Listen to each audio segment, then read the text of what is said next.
Dice la Escritura, no es buen árbol el que da malos frutos, ni árbol malo el que da buen fruto. Porque cada árbol se conoce por su fruto, pues no se cosechan higos de los espinos, ni de las zarzas se vendimian uvas. El hombre bueno, del buen tesoro de su corazón saca lo bueno, y el hombre malo del mal tesoro de su corazón saca lo malo, porque de la abundancia del corazón habla la boca. ¿Han escuchado la frase, tú eres lo que comes? ¿Sí? Dice la Escritura que de la abundancia del corazón nuestra boca habla. Y casi siempre va a reflejar lo que hay dentro de nosotros al momento de expresarnos. Oremos esta mañana y que el Señor obre en nuestra vida. Ore por este siervo inútil, que el Señor hable a su vida también, y que sobre todo seamos edificados, y que al salir de aquí nuestra vida haga ese recuento y reflexionemos sobre nuestra conducta, nuestro estilo de vida, y que Dios sea guiándonos, ayudándonos a caminar conforme a su palabra. Oremos, hermanos. Padre, Señor, tú conoces todas las cosas y para ti nada te es oculto. Tú conoces también mis debilidades, mis faltas, mis fallas, Señor, y delante de ti siempre estoy expuesto. Pero esta mañana, Señor, no mires, Padre, a este siervo inútil, sino tu palabra sea glorificada, porque es lo importante esta mañana, Señor. Dame de tu gracia, dame de tu espíritu, Señor, y que tu palabra se haga viva en nuestros oídos y mine nuestros corazones, anidando en ella de tal manera, Dios, que lo exterior sea transformado, Señor, a partir de decidir en nuestro interior vivir para tu gloria. Ayúdanos, Padre. Y como el buen árbol refleja los buenos frutos, Señor, nuestra vida de esos frutos que glorifican tu nombre, en los cuales tú seas glorificado, tú seas exaltado, mi Señor, para la gloria del Padre. Y que de nosotros reciba, Señor, la adoración, la gratitud, la alabanza con todo nuestro ser, porque solamente tú eres digno, Señor, y estamos aquí necesitados de ti. Yo te ruego, Dios, que tú tomes el control de esta mañana. Espíritu Santo, redargúyenos, descascara nuestro corazón, Señor, que se ha endurecido muchas veces, y sacude el polvo, Dios, que se nos ha pegado en el caminar, Dios. Y Padre, a veces participamos de las cosas del mundo, tomamos de las cosas del mundo que sabemos, Señor, que no son de tu agrado. Yo te ruego, Dios, una vez más, vivifícate en nosotros, Señor, y que, Padre, tu nombre, Señor, sea exaltado sobre todo y en todo. Gracias esta mañana te damos en el nombre de Jesús. Amén. Dice el verso 43, pareciera que el Señor de alguna manera, de una forma irónica, le dice, viene esta porción de la Escritura, el pasaje paralelo está en Mateo capítulo 7, como continuación del Sermón del Monte. Pareciera que Dios sigue hablando, y esta porción viene después de que el Señor pasa la noche orando y llama a sus discípulos, y en especial estos consejos se los da a aquellos 12 que Él había escogido para que estuvieran con Él, a sus más cercanos. Recordemos que cuando el Señor predica en el Sermón del Monte, llega una multitud, dice que había más de 5,000 personas. Pero esta porción a los más cercanos, a los que están cerca de Él, gracias, hermano, les dice esta palabra, y de una manera irónica, porque le dice, no es buen árbol el que da buen fruto. Es normal saber que los árboles de fruta dan frutos, ¿va? Y los que no son de fruto, pues no dan frutos. Pero el Señor lo hace de esta manera. No es buen árbol, dice, usando estas palabras. No es buen árbol el que da buen fruto, y el mal árbol, y el árbol malo, dice, puede dar buenos frutos. Sin duda alguna, el Señor está usando un ejemplo cotidiano. La tierra de Palestina, o lo que era Israel antiguo, es más o menos nuestra geografía, en nuestro entorno aquí en Juárez. Es desértico, no es lluvioso como en algunos lugares tropicales donde todo es verde, donde hay mucha vegetación. pero sin duda alguna una tierra donde hay árboles frutales y si algo conocían ellos, porque el pueblo de Israel, los judíos, casi en todas las casas, ya sea que había un olivo, una higuera, o cada uno tenía su vid, aparte de los plantíos que tenían en su tierra, porque era lo que más cultivaban. Era normal ver estos árboles. Hoy en día nosotros aquí en Juárez podemos ver muchas higueras, hay muchas casas que tienen higueras. No he visto los olivos, no sé si se den acá, pero sí he visto higueras. Algunas casas tienen sus parras o tienen sus ¿cómo se llama? Sus vides en las casas. Algunos hasta enramadas les hacen para que puedan extenderse, y podemos darnos una idea de lo que el Señor estaba hablando. Sin duda alguna estos árboles frutales eran muy importantes para el pueblo de Israel en ese tiempo, porque era de lo que vivían. Ellos valoraban, incluso en el Antiguo Testamento, en las guerras, Dios le decía al pueblo de Israel que tuvieran cuidado de esos árboles, que no los talaran, que no los arrancaran, que los cuidaran, porque era del medio del cual la gente podía tomar fruto. La higuera era bien importante, es un fruto rico. Aquellos que los hemos comido sabrá de lo que le hablo. Incluso hasta medicinal era la parte. No sé si se recuerdan ese pasaje donde Ezequías había enfermado, cuando Dios manda a Elías, ya se me fue el nombre, no era Elías, el que exhorta a Ezequías y le dice, Isaías, perdón, y le dice: arregla tu casa porque vas a morir, ¿no? Y después ya saben la historia, Ezequías ora y bueno, el Señor lo vuelve a enviar y dice que pone masa de higos en su herida, en la herida de sus pies, y este hombre sana. Sin duda alguna la fruta o los frutos que daban estos árboles eran de suma importancia para el pueblo judío. Y el Señor usa este ejemplo. Dice: no es buen árbol el que da malos frutos, ni es mal árbol, ni el árbol malo puede dar buenos frutos. Y si de alguna manera el pueblo de Dios o los judíos no somos tales como árboles, pero sí de alguna manera en un sentido espiritual nosotros nos parecemos, porque nuestra vida debe de ser fructífera, ¿sí? Dice el Señor que Él creó todos los árboles con un buen fin, y cada árbol tiene su propósito en la vida. Incluso aquellos que no dan fruto tienen una razón. Dios los ha plantado con algún propósito. Él habla acerca de, en el siguiente versículo dice: porque cada árbol se conoce por su fruto, pues no se cosechan higos de los espinos. Y los espinos son arbustos, al igual que las zarzas, son arbustos que no dan ni siquiera sombra, pero tienen un montón de espinas. Algunos piensan que de estos espinos, o se llaman abrojos, en algún otro pasaje lo llama abrojos en Mateo 7. Son arbustos que dan unas espinas muy grandes y muy filosas.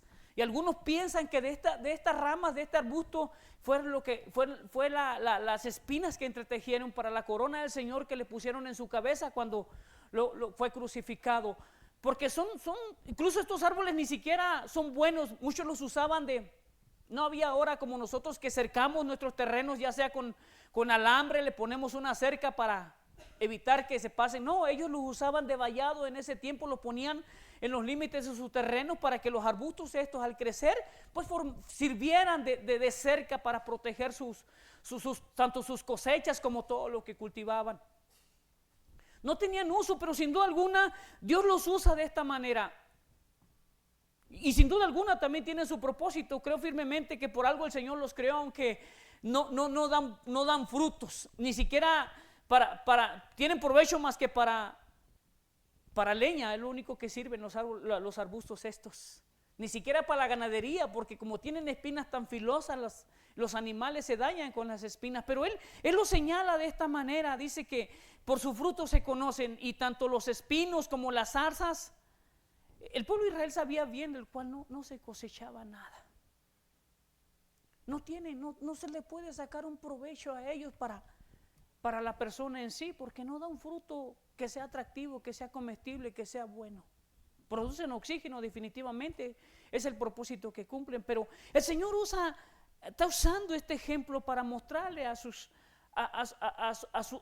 discípulos lo que quiere a continuación decirles. Hermano, todos sabemos diferenciar los frutos, ¿verdad? Y es normal que en los árboles, aquellos que hemos sembrado, tenemos árboles frutales. Algunas de las frutas no cumplen su propósito, en el proceso no se llegan, algunas se caen, algunas se pican, las aves la muerden, lo pican y se echan a perder y no tiene fruto. Pero no es por ello mal árbol, porque no está dando en su totalidad el 100% del fruto aprovechable. Pero su cualidad, su característica es que dan fruta. Y sería terrible que un árbol diera su propio fruto para sí mismo, que el propio árbol se comiera sus frutos. El propósito del árbol es dar fruto para que sea aprovechado, para aquel que lo siembra, lo cultiva, lo riega, lo cuida, tenga beneficios de él. Ese es el propósito de los árboles, dar a los demás, ¿sí? Que los demás disfruten de su rico producto. En Juan capítulo 15, no vamos allá, pero dice que Él es la vid verdadera, hablando del Señor Jesús, y que aquellos que hemos sido llamados, los usa como ese ejemplo. Así como las ramas, saben, las higueras son podadas después de su cosecha, después de que se cosechan todas las uvas, entonces el dueño del terreno va y poda todas esas ramas que ya dieron, porque la próxima cosecha no darán, y impedirán que la vid vuelva a ramificar y vuelva a dar todo ese fruto. Por eso las podan, y cuando ya están podadas y llega el tiempo de producir frutos, no sé si han visto alguna vez una planta. Yo en algunas casas he visto, nunca he sembrado una, pero hay una enramadita que le hacen, incluso le hacen ¿cómo llamarle? Una guía, le ponen algo para que sirva de guía, y sobre esa guía la planta se extienda. Algunas crecen de más y caen. Lo que hacen ellos es levantarlas, acomodarlas en el sostén que le ponen, para que de tal manera pueda extenderse lo más que pueda y pueda ser lo más fructífera posible. Y el Señor dice que nos compara con esas ramas y dice que esas ramas son fructíferas, y las que no son fructíferas, después de su tiempo son cortadas, son arrancadas. Y nos muestra que así como la planta de la vid, así como los árboles frutales, aquellos que somos llamados debemos de dar fruto. Es imposible que un árbol que no da fruto dé frutos, o que fruto que no es comestible se convierta en comestible. Otro pasaje similar a este nos habla también acerca de la fuente, que una fuente no puede echar agua dulce y agua salada a la misma vez, ¿sí? Los árboles que no dan buen fruto son comparados a la gente, sobre todo, y es imposible que alguien dé lo que no tiene. Y yo creo que como incrédulos, como inconversos, aquellos que llegamos al Señor después de una edad de nuestra vida, de haber caminado, vivido en el mundo, o como el mundo vive, más que nada la cultura que el mundo tiene, nos podemos dar cuenta que era imposible que diéramos buenas cosas, que fuéramos instrumentos de alabanza, instrumentos de adoración, instrumentos que servían al Señor como evidencia de lo que somos. Nuestra vida, ¿qué hacía en el pasado? Aquellos que algunos fuimos borrachos, algunos fuimos mentirosos, algunos fuimos mujeriegos, algunos fuimos tranzas, algunos hicimos tantas cosas que en lo personal daría vergüenza decirlas esta mañana, recordarlas siquiera. ¿Sí? Como árboles malos no se puede cosechar un buen fruto. Al igual como incrédulos, alejados de la gracia, del amor, del perdón de Dios, era imposible que fructificáramos para Dios. Era imposible tener buenas obras en nuestras vidas. Y si bien en las cosas comunes que el mundo ve como naturales, como te ayudo si me ayuda, te doy si me das, hago aquello por siempre recibir algo al cambio, son cosas normales, pero no iban más allá. ¿Sí? Hacíamos lo que por naturaleza debíamos hacer, pero no en la naturaleza divina, no en la manera que Dios nos demanda. Y mira lo que dice, vamos por favor rapidito a Romanos capítulo 1. Y era normal para nosotros, hermanos, como en la comparación que el Señor hace aquí, era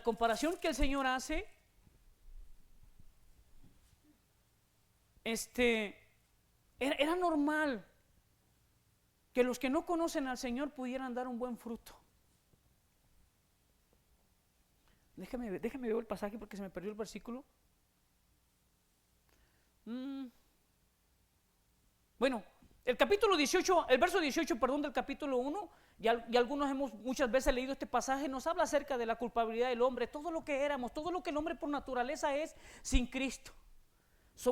Habla acerca de la manera en que vivíamos, siendo deshonestos, siendo mentirosos. Dice el verso 28, y como ellos no aprobaron tener en cuenta a Dios, Dios los entregó una mente reprobada para hacer cosas que no convienen. Estos, estando atestados de toda injusticia, fornicación, perversidad, avaricia, maldad, llenos de envidia, homicidios, contiendas, engaños y malignidades, murmuradores, detractores, aborrecedores de Dios, injuriosos, soberbios, altivos, inventores de males, desobedientes a los padres, necios, desleales, sin efecto natural, implacables, sin misericordia, quienes habiendo entendido el juicio de Dios, que los que practican tales cosas son dignos de muerte, no solo las hacen, sino que también se complacen con los que la practicaban.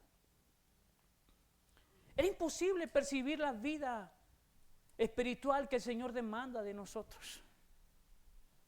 Al hacer la comparativa de árboles malos, de que no pueden dar buen fruto, nuestras obras eran por naturaleza de esa manera. ¿Sí? Y habla acerca del buen fruto. Lo antinatural sería que así como el árbol de buenos frutos de malos frutos, sería que ya en Cristo nosotros sigamos viviendo de esta manera. ¿Sí? Y es tristemente ver muchas veces que a pesar de los años que tenemos en la iglesia, algunos todavía seguimos fumando. Yo he estado con personas que me hablan y no me malinterpreten ni estoy poniendo juicio sobre ellos, pero todavía andan fumando. Tú los escuchas hablar y hasta malas palabras dicen, ¿sí? O asimilan. Hoy el mundo usa tantos modismos. ¿Cómo se llama? Cuando abrevias una palabra que sin duda alguna tiene significado, tú sabes que es una palabra obscena. Y sobre todo aquellos, no sé, yo no, gracias a Dios no acostumbro a ver programas de televisión, novelas y esas cosas, en mi casa no. Pero tú ves esos programas y ¿qué es lo que tienen? Hay una pornografía nada más con su vestido, ¿no? Es sensualidad, odio, bueno, todo lo. Y puedes verlo. Y muchos, tristemente, muchos aún siendo cristianos siguen en esos programas todavía. Se pasan la vida viendo la tele. ¿Son cristianos? Siempre me he preguntado esto. ¿Somos cristianos cuando nuestra vida no refleja?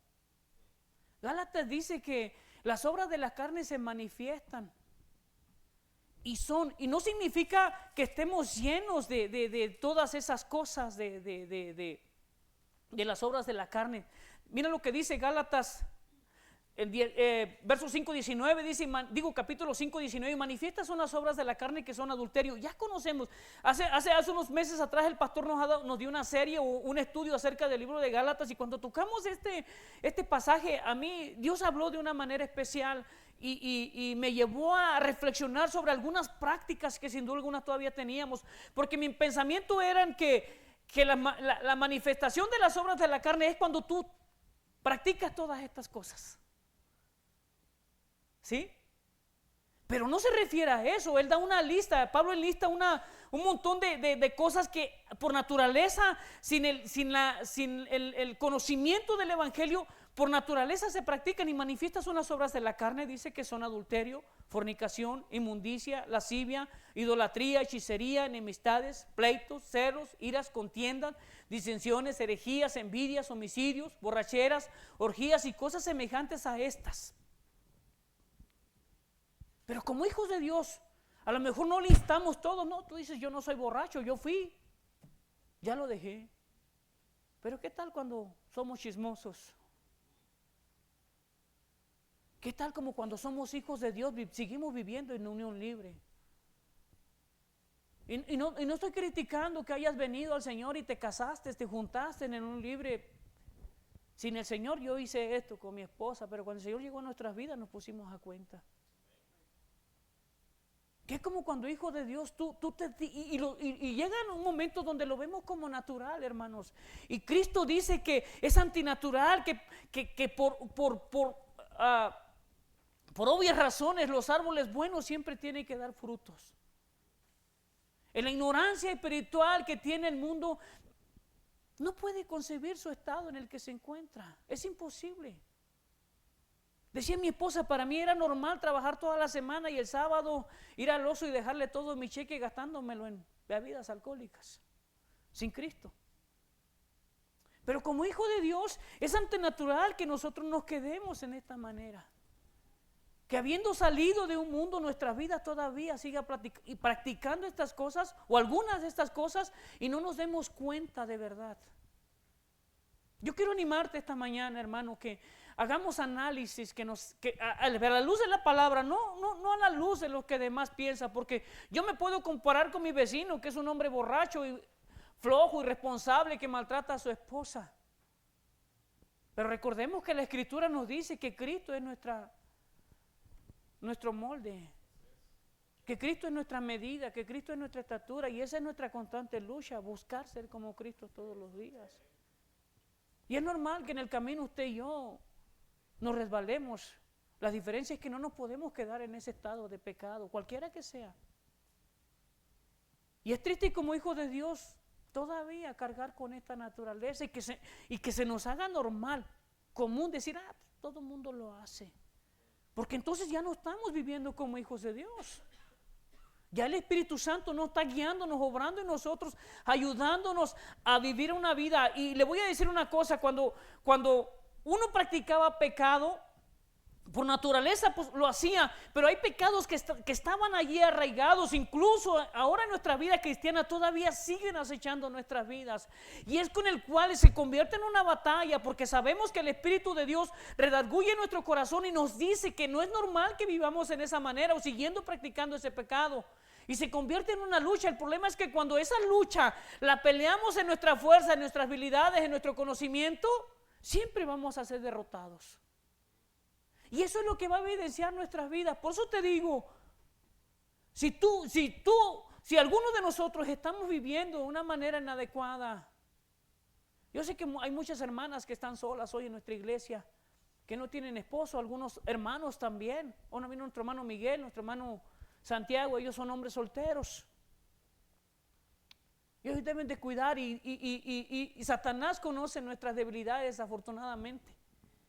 Y Él siempre está atacando esas áreas débiles, esas áreas en las cuales es fácil. El Señor hizo un milagro en mi vida en el alcoholismo y la verdad no tengo lucha con el alcohol, no tengo un problema. Pero hay luchas donde todavía sigo peleando todos los días.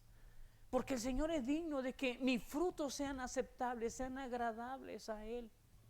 ¿Sí? Nuestra vida debe estar rendida al Señor, hermanos. No somos llaneros solitarios, no somos separados como iglesia. La Escritura nos exhorta y nos anima que como hermanos convivamos juntos, incluso que compartamos nuestras cargas, nuestras luchas entre nosotros y que oremos unos por otros para que llegue la sanidad de la enfermedad y saber que tenemos un soporte en quien podemos confiar, incluso con quien podemos llorar cuando la tentación o cuando el pecado acecha nuestras vidas. Hay situaciones en mi vida y yo le digo a mi esposa, ora por mí porque pasa esta situación, ayúdame a orar. Ayer platicaba con un pastor que está en Madera, estamos apoyándolo y me decía a veces que las luchas son difíciles. Hace poquito consiguieron un terreno, le prestaron una casa porque la iglesia donde estaban se las habían pedido y bueno, trabajaron, la organizaron, la acomodaron, era una tapia casi. Y le hicieron todas las modificaciones que estaban y cuando estaba terminada el dueño le dijo, ¿sabes qué? Necesito la casa. Dijo, y hemos batallado y a veces desanima esta situación, hermano.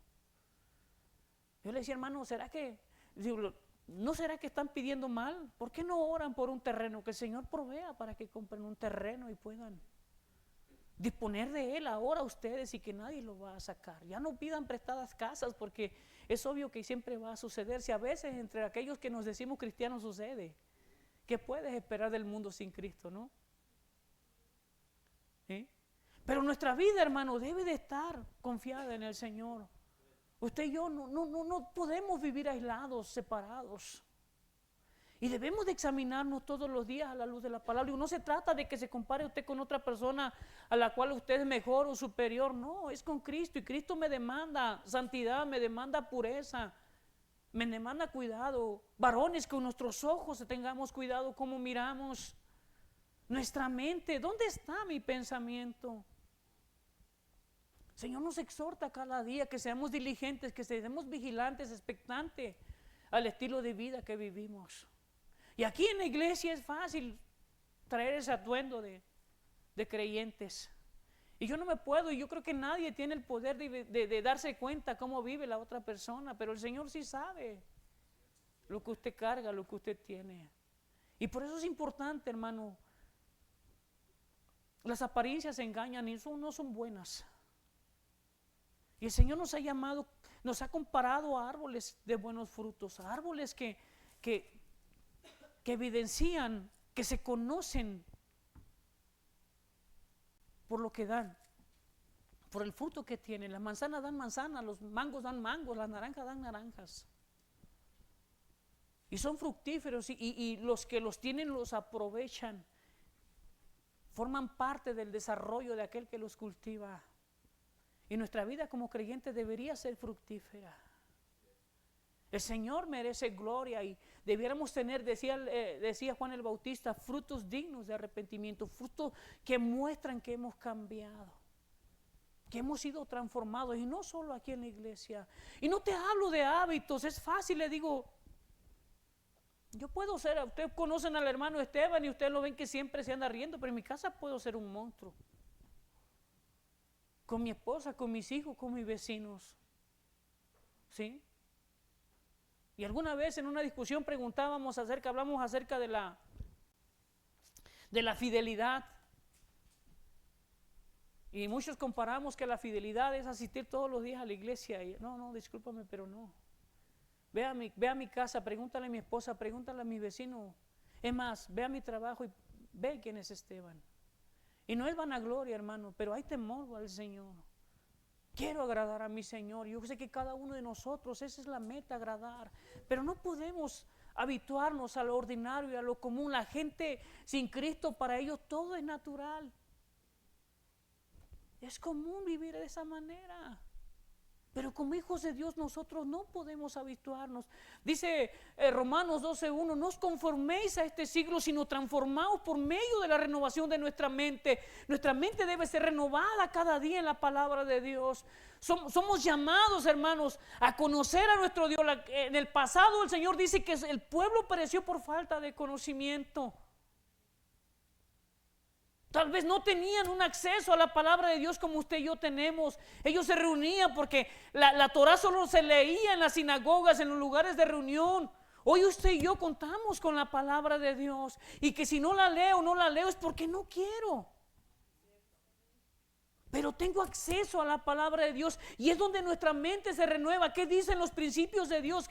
¿Qué dicen los estatutos? ¿Qué dice la ley de Dios acerca de mi vida? ¿Cómo debo vivir?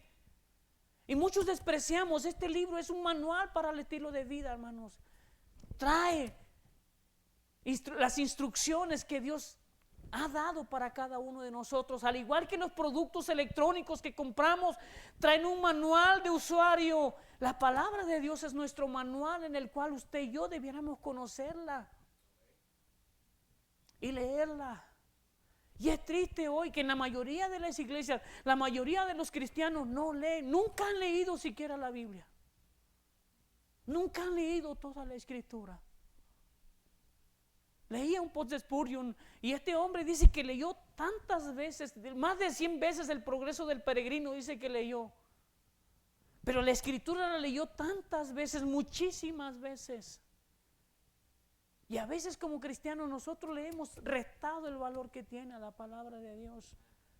Y a veces pasamos, le digo, aquellos que les gusta el deporte, yo he visto, se apasionan. ¿Cuánto dura un partido de fútbol? Bueno, ya si ven los comerciales, casi 2 horas el mugre partido. Y no tengo nada en contra de él. Leonard Ravenhill decía que que el entretenimiento hoy en la cultura moderna, en la cultura social, y no solo del mundo, sino de la iglesia, se ha convertido en un ídolo, se ha convertido en un Dios. Y te digo porque conozco hermanos que pueden pasar 1 hora y media o 2 horas viendo un partido de fútbol, pero pregúntales cuánto es su devocional de oración. Y siempre nuestra oración pareciera que estamos calentando en el microwave, programando la oración porque tenemos tantas cosas que hacer. Y lo digo por mí, a veces me he sentado a la tele a ver un rato un programa y de repente cuando me di cuenta ya pasó 1 hora y media. Pero ¿dónde estamos renovando nuestra mente? ¿Dónde estamos? ¿Dónde estamos buscando ser fructíferos? ¿Cuáles son las cosas que Dios le agrada y que Dios aborrece? Para tener una identidad como hijos de Dios. ¿Cuántos de tus compañeros de trabajo, de escuela si estudias, cuántos de tus vecinos saben que eres cristiano? Y no porque pones las alabanzas a todo volumen, sino porque vives un estilo de vida que evidencia que realmente eres un cristiano verdadero. ¿Cuántos de nosotros? Y a veces decimos, no, pues es que yo nunca he matado, yo nunca he robado, yo nunca he violado, yo no trafico, pero ¿qué tal cuando tomas las cosas de la fábrica, de tu trabajo, donde estás y las ves como insignificante? ¿Qué tal cuando se nos hace fácil decir una mentira piadosa, una mentira blanca? Me decía alguien, es que se envidia de la buena, caray, y de la mala. Eso es lo que hace el mundo. Y muchas veces nosotros tenemos ese estilo de vida, hermanos. ¿Por qué? Porque nuestras emociones, nuestros sentimientos, los controla la carne. Vive en la carne. ¿Sí? El fruto que al Señor que se refiere, dice que en términos generales se refiere a todo el producto que se obtiene de la tierra, todo lo que se cosecha. Dice Génesis 1:11 que el Señor creó todos los árboles y los hizo buenos. Todos tienen un propósito, dar fruto. Y los cristianos todos tenemos ese mismo propósito como hijos de Dios, dar frutos. Que el Señor coseche los frutos que Él nos ha dado. Y ve lo que dice el verso 45. Así que el verso anterior, no se cosechan higos de los espinos ni de las zarzas, se recogen uvas. Es antinatural que un árbol que no da buenos frutos dé buenos frutos, al igual que como hijos de Dios. Dice, pero el hombre bueno, del buen tesoro de su corazón saca lo bueno. Y el hombre malo, del mal tesoro de su corazón saca lo malo, porque de la abundancia del corazón habla la boca. Y me encanta esta frase. Y no es un cliché, no es algo que se escucha bonito, hermanos. Del buen tesoro de nuestro corazón. ¿Cómo puedes pedirle a alguien que no tiene amor que te dé amor?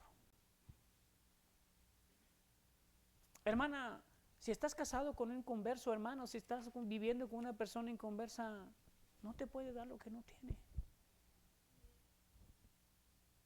No puedes cosechar algo. No te puedo dar algo de lo cual no poseo.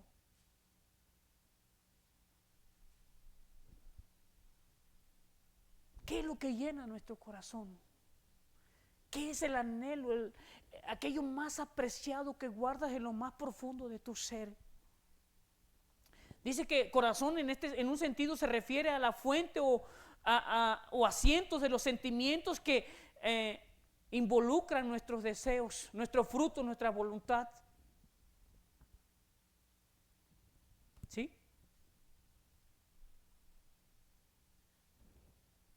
Eso es lo que alberga nuestro corazón, es donde está en el centro de todas nuestras emociones y sentimientos.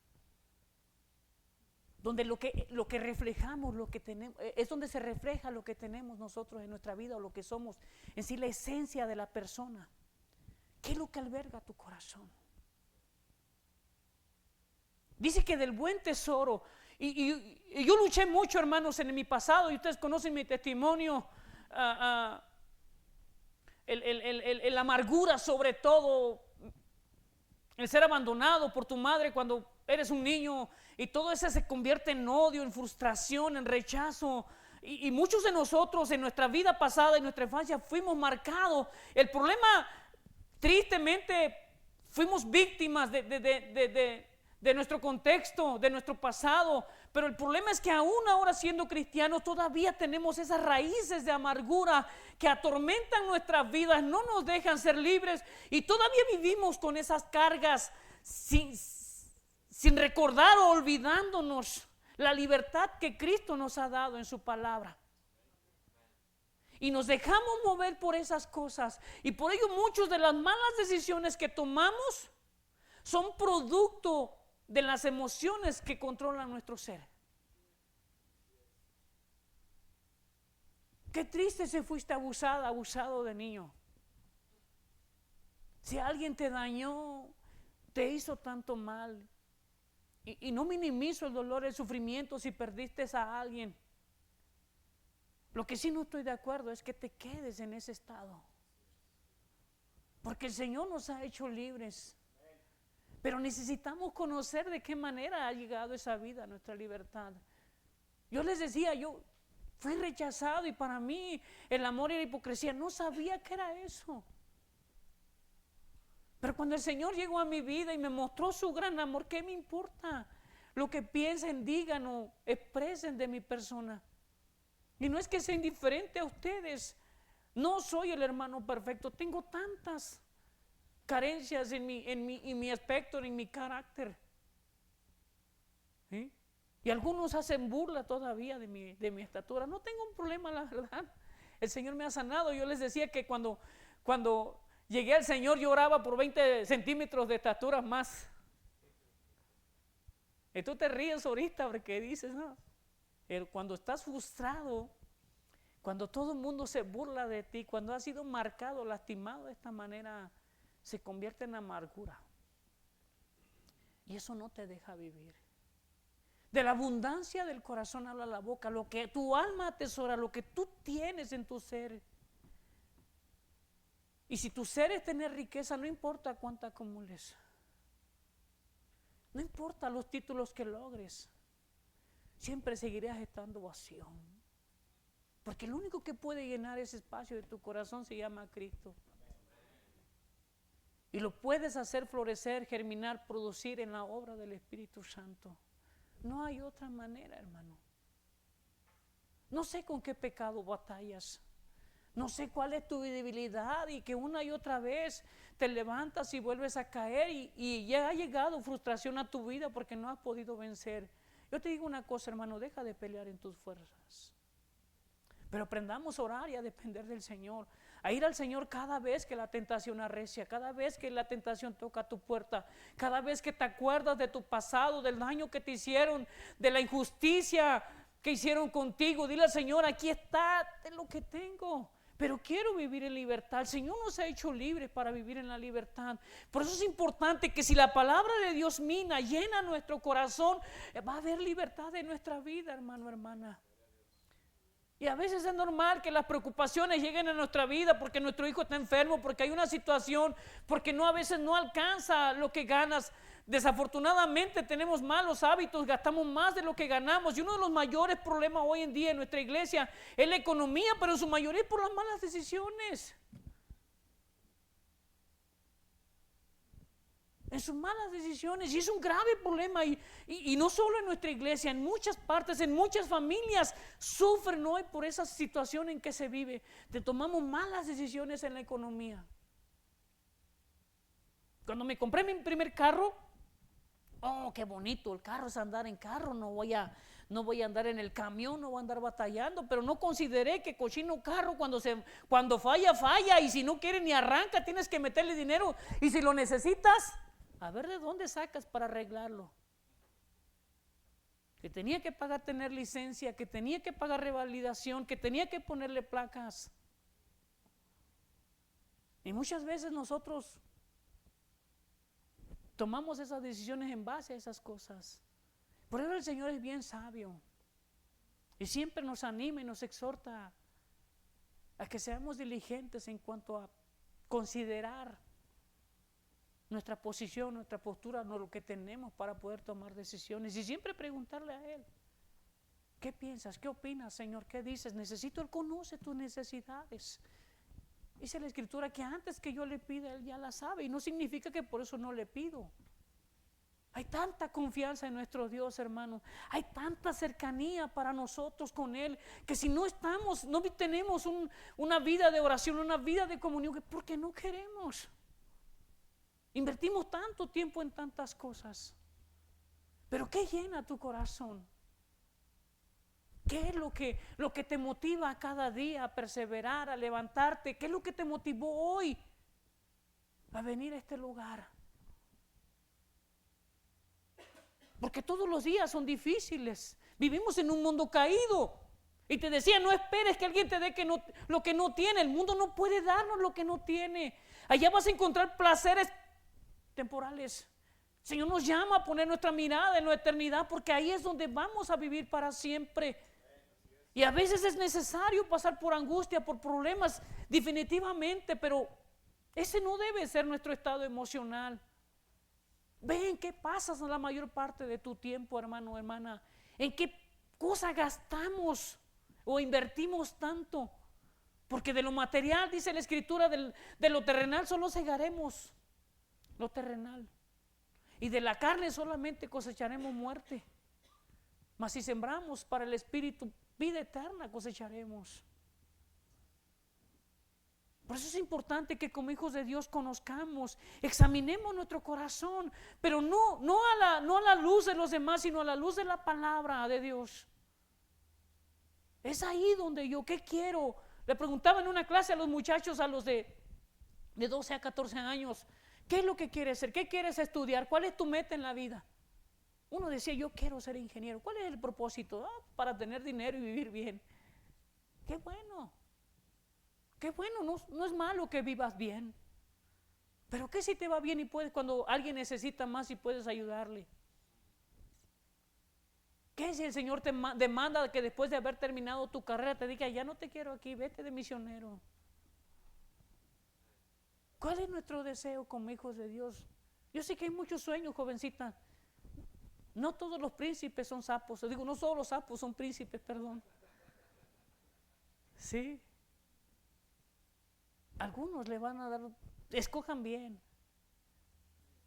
Porque el matrimonio es maravilloso en los principios de Dios.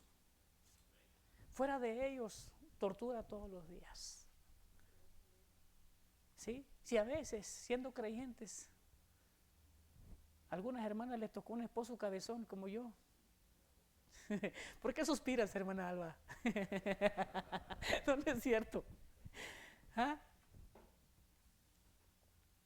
Hermanos, hermanas, no éramos nada sin Cristo.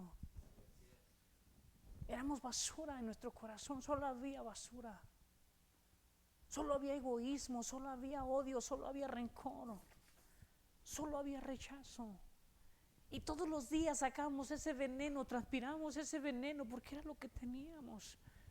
Pero ahora en Cristo, si es que has nacido de nuevo, si es que le has entregado tu vida al Señor, haz a un lado ese pasado y empieza a vivir en libertad. Yo siempre le he dicho, amo a mi esposa, pero mi esposa es mi complemento. Si el día que mi esposa se va, porque nadie está exento de fallar, fallece o cualquier cosa, Dios no lo quiera, pasa algo, Cristo es mi fuente, la fuente de mi felicidad, de mi gozo. Él es, y pase lo que pase, yo me he comprometido a caminar en sus caminos. Que mi deseo es, así como el sol se pone al atardecer, así en mi matrimonio, el día que ya no pueda ni caminar, el Señor nos llame a los dos juntos si es posible. Pero en tanto, la meta es perseverar y mirar a Cristo como la meta de la carrera de nuestras vidas, que es un proceso todos los días de santificación, de regeneración, de restauración, de salir del hoyo en el que muchas veces hemos caído, pero no nos podemos quedar allí. Haz algo, hagamos algo, hermano, hermana. Si has vivido de una manera, si tu corazón, por tus emociones y tus sentimientos, tu pasado, tu dolor, tu sufrimiento ha marcado tu estilo de vida, yo te recuerdo Porque Dios nos ha dado un nuevo estilo de vida. Y nos ha dado paz, de verdad, hay paz para los hijos de Dios. Dice Gálatas 5 que el fruto del Espíritu es gozo, paz, paciencia, unidad, amor, fe, bondad, mansedumbre, templanza. Y es verdad cuando confiamos al Señor. Yo te animo esta tarde. Dale al Señor tu carga. Dile, Señor, no puedo, déjalo. Al Señor a veces no responde instantáneamente. Él permite los procesos en nuestra vida para probar nuestra perseverancia, nuestra confianza, nuestra fe. Porque si todo fuera así fácil, es una mentira cuando alguien predica que ven a Cristo y se acaban tus problemas. Al contrario, van a arreciar la lucha. Van a aumentar las situaciones difíciles, pero Él ha prometido ser nuestra ayuda, estar con nosotros siempre. Siempre, hermano, hermana. Y aprendamos a invertir en lo eterno. Hay tantos dones en ustedes. Yo sé que algunos predican mejor incluso que el pastor, pero tú has decidido apagar ese botón de silencio ahí en tu lugar, porque es más cómodo venir y sentarte y regresarte. Cuando hacen falta maestros, cuando tenemos un grupo de limpieza, cuando hay tantas cosas que hacer en la iglesia. No dejemos que nuestras emociones nos controlen, hermano, porque vamos a quedar mal la mayoría de las veces. Tomemos decisiones no basadas en lo que sentimos, sino que en lo que creemos. ¿Sí? Si te comprometiste a ofrendar, sigue ofrendando. Hay muchos misioneros que necesitan apoyo, y muchas veces tú y yo. Yo sé que no es fácil, la economía está difícil y en estos tiempos se ha puesto difícil en nuestra ciudad, pero aprendamos a administrarnos, aprendamos a darle al Señor todo. El Señor llegó a mi vida, yo le dije, viendo mi condición en la que me encontraba, yo estaba convencido que el Señor era mi Señor y que era mi Dios, era mi Salvador, pero la billetera era mía. Y algunas veces le dije que hice un trato con el Señor, le dije, Señor, déjame pago todas mis deudas y luego empiezo a diezmar. ¿Sabe? Nunca se acabaron las deudas, nunca salí de los problemas. Pero aprendí que cuando le entregué al Señor mi billetera también, y no te hablo de diezmo, el diezmo solamente es la base para que tú aprendas a ser generoso. El diezmo va mucho más allá y muchas veces lo sacamos fuera de contexto. Aunque en el Nuevo Testamento no habla de diezmo, dice que la iglesia dio todo lo que tenía, todo lo que poseían. Lo consideraron como nada, y no te estoy diciendo que seas negligente, que seas irresponsable con tu familia, sobre todo si hay hijos pequeños. Pero dale al Señor lo que es del Señor y a tus necesidades lo que son para tus necesidades. Y honra al Señor con tus bienes, dice la Escritura, y verás su gloria, su gracia, su favor sobre tu vida. Y entonces seremos generosos, seremos agradecidos y habrá sonrisa en nuestros labios. A muchos nos hace falta. Hermano, la vida cristiana es maravillosa. Dice el Antiguo Testamento, no recuerdo el pasaje, ¿qué Dios como tú que estás tan cercano a su pueblo? Ninguno de los ídolos, jamás. Yo fui católico muchos años. Y no quiero hablar mal de las religiones, pero nunca pude conocer a ese Dios en el que creía de una manera tan personal, y Él es más real de lo que tú y yo somos. Y hoy puedo disfrutar de la libertad de la vida. He aprendido a deleitarme, a gozarme en las promesas del Señor y saber que Él es fiel. He podido contratar, aparte de todas las que el Señor prometió que ya se cumplieron, como la venida de nuestro Salvador, y algunas otras están por cumplirse, ya sea en esta vida o en la otra. El Señor me llama todavía a su presencia y no ha venido. Sé que ese día será maravilloso porque Él ha prometido llevarme. ¿Qué tan seguro estás de las promesas del Señor? ¿Qué tan rendido estamos, hermanos? Porque el hombre malo, del mal tesoro de su corazón, va a sacar lo malo. No dejes que tus emociones te controlen. No digo que ignores tus problemas. Enfréntalos. Y busca ayuda con el Señor. Varones, hermanos, hermanas casados, aprendamos a amarnos como el Señor nos ha amado. Y que Él reciba la alabanza, la gloria, la honra de nuestras vidas como Él es digno. Y que los demás vean que el Señor ha transformado nuestra vida para su gloria. Póngase de pie, vamos a orar. Y ore allí en su lugar, arrodíllese, haga lo que tenga que hacer y dígale: Señor, traigo una carga que no me ha dejado ser libre. Mi enfermedad, mi tristeza, mi dolor, mi pasado, mi amargura me ha hecho vivir una vida sin sabores, una vida de tristeza, de soledad. Señor dice: echa sobre mí tus cargas. Traigan a mí sus cargas y yo los haré descansar. Y si el Señor te ha llamado a algo, no te rehúses. Dile: Señor, aquí estoy. Ayúdame, guíame, dame la sabiduría, dame el entendimiento, dame la gracia para poder comprender tu llamado y poder obedecer a tu voz de tal manera que mi vida sea un instrumento útil, mi vida dé los frutos que tú demandas, para que tu nombre lleve la gloria, lleve la honra, lleve la alabanza de la cual solo tú eres digno. Padre, gracias esta mañana, Señor, por tu preciosa palabra, por tu preciosa presencia, Señor. Gracias por recordarme que necesito una